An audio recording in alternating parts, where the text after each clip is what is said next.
Hi, my name is Brittney Miller, and I'm reading my literacy narrative called All Because of a Dog. When I was 8 years old, my family made the ultimate decision to ruin my life. Up until then, I had lived in Sarasota, Florida for most of my life, and there was nothing I loved more than that sunshine state. It was not until the day that my father packed me, kicking and screaming, into a car with my mother, my little sister, and all our stuff and headed north, where my life would be forever changed. We ended up in a very small town in Madison, Connecticut, and while I had visited there multiple times to see my relatives, I had never imagined I would ever call this ice cap home. It only became worse when school started, and I was thrown into a whole new elementary school. Back in Florida, I had loved school. I was at the top of my class in reading, and we were forced to write in cursive, so I loved to write.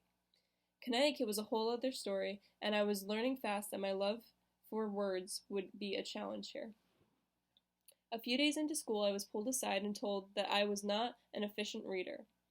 I already had problems fitting into school, having no friends, and not being allowed to write in cursive, that this discovery did not help. My parents tried to console me, saying that the education in Connecticut was more superior than that of Florida, and the reason why we had moved. Every day I was ripped from my class to go to a small, quiet room and forced to read back flashcards.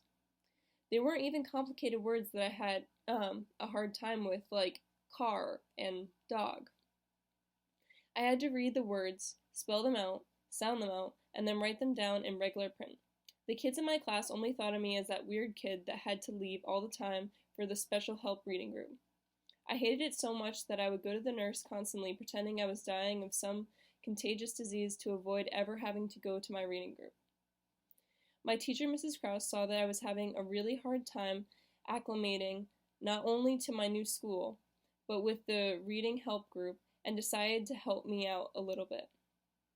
Mrs. Krause told me that she would have a surprise on Friday for me if I would cooperate with the program instead of trying to get out of it.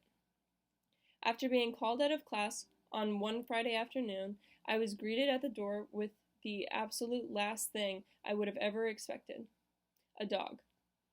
Her name was Roxy, a German Shepherd, and she was a local therapy dog that my teacher brought in for me to read to. I could not contain my excitement and grabbed almost every book on the shelf, anticipating reading to her.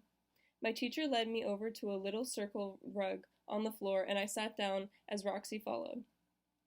She sat next to me as I opened up my first book and began to read to her, trying hard to pronounce all the words correctly as if to impress her. I read with one hand on the book and the other inconspicuously petting her. The steady drum of my voice and the constant rhythm for which I was petting her softly lulled her off to sleep after around 5 books in, and she laid her head down on my lap. My teacher watched elated as she finally saw me come to life for the first time in months. When it was time to leave, my teacher took a picture of me and the dog together, and I couldn't cherish anything more. I showed it to all the kids in my class, and since all kids like dogs at that point, I was instantly revered by my peers. From that day on, I never complained about going to my reading help group again. In fact, I looked forward to it. I went home every day after school and practiced reading book after book, anticipating the next Friday where I would be reunited with Roxy. Eventually, Roxy stopped coming, but my ability to read improved so rapidly that I was soon able to stop attending the group and was left with a deep thirst for literature. Today I am still as fascinated with literature as I was then, and it is all because of a dog. Thank you.